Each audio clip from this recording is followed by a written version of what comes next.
Hey y'all, what's up? So, good morning. I just wanted to do a quick video. I feel like this is too high. If you'll bear with me, there we go. I think that's a little better, yeah. I'm playing around with my tripod. So anyways, alright, so I just wanted to do a quick video about worship music. And this is coming from, just to give you first, just to let you know, I used to listen to rap, R&B. Like, R&B was my favorite. Like, the nastier the better, honestly. Like, I listened to, that, rap. I mean, I liked all kinds of music, but just, giving you an idea. Like, I haven't always been the type of person to listen to worship music. And I just wanted to let you know, like, how it's literally changed my life. Well, God has, but listening to worship music, it's literally changed my life since I've started listening to worship music. It's, basically once you start, in my opinion, once you start listening, once you just turn it on, even if you don't like it, but it's like any other, music in the sense, any other type of music in the sense that there's always going to be styles and sounds that you don't like. But you can find some that you like, because just trust me, like, in the beginning you may be like, but eventually you'll find some that you like, and if you will just put it on and let it play and let it saturate your heart and mind, even a little bit each day, eventually you're going to find yourself wanting to listen to it, and more important than the music, you're going to find yourself, feeling God's presence. And God's presence alone, that's what everyone is searching for in this world. His presence, along with it comes peace, joy, happiness, healing, physically, mentally. Just so many chains are broken, within His presence. And I've literally gotten, like, physically healed, by listening to worship music, through worship music, because in the way that when you listen to worship music, your faith is being built up. So,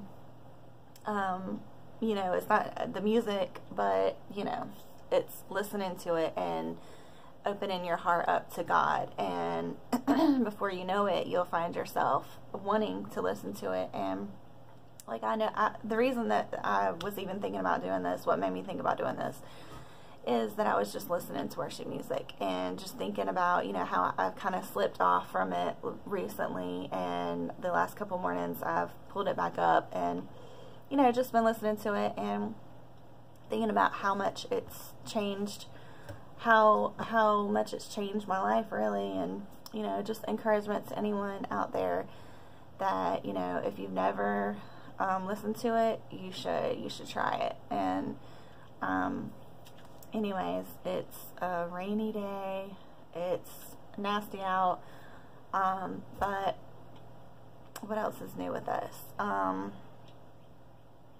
yeah, I just wanted to encourage you to do that, because looking back, like, I listened to the craziest music, and it was so unfulfilling and so just dirty, and not, it was trash for my soul. And worship music is just the complete opposite.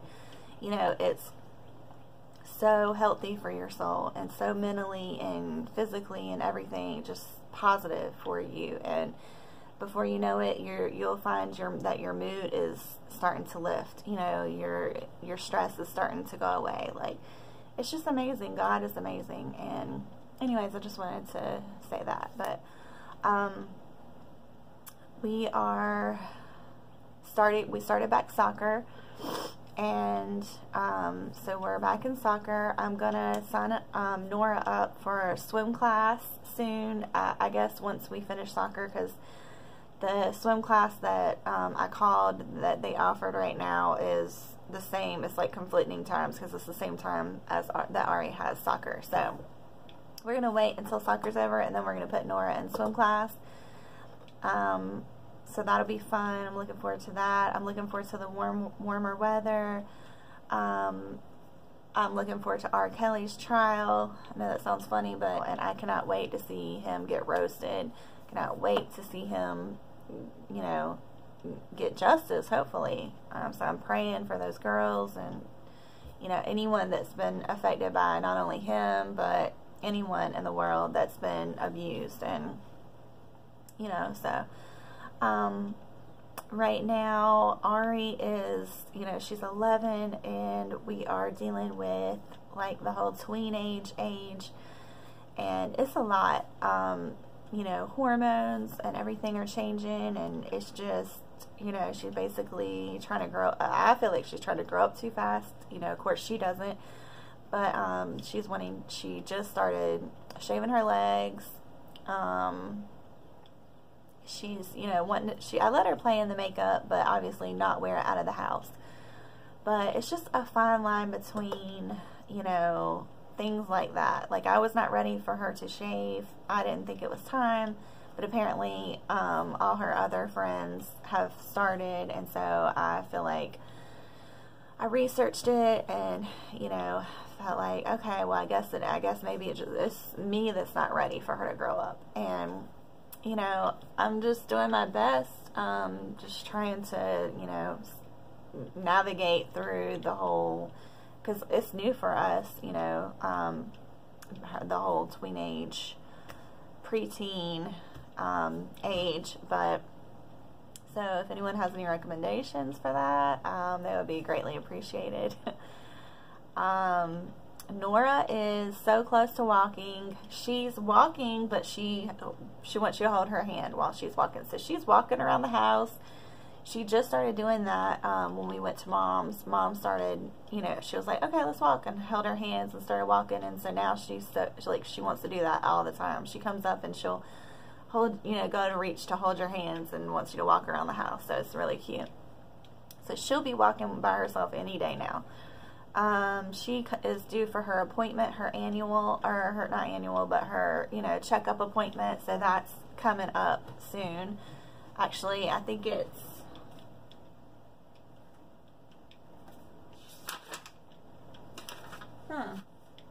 I'm not sure. I'll have to look, but it's coming up in a couple weeks. So anyways, that's pretty much it with us. I am trying to lose weight. Joseph has lost some weight. He's doing great. And I've lost 3 pounds, which isn't much, but it's, you know, something better than nothing. So I am doing that, trying to just control my sweet tooth with, you know, sugar urges, and trying to study for this exam. But recently I've just kind of come to terms with the fact that, you know, the house is going to be messy.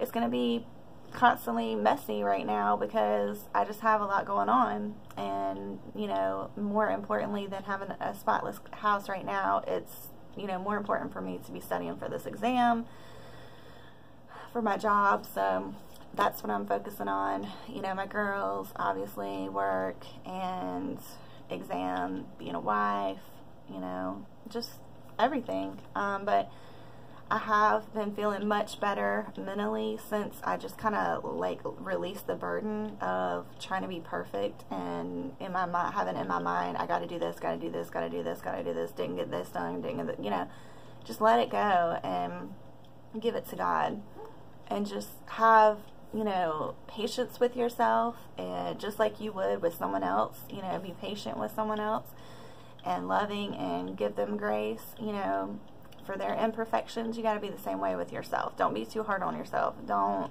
put too much pressure on yourself, because those are just thoughts and pressures from the enemy, ideas from the enemy, and we don't have to accept it, you know. So only let positive things go into your mind. It's easier said than done, but if you notice that you're starting to feel, you know, stressed and just overwhelmed, realize where it's coming from and just rebuke it and say, I'm going to give myself, you know, grace. Be kind to yourself just like you are to other people.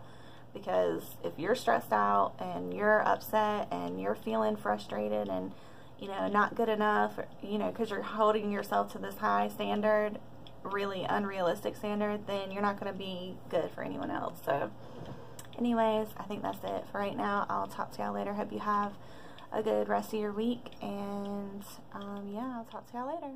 Bye.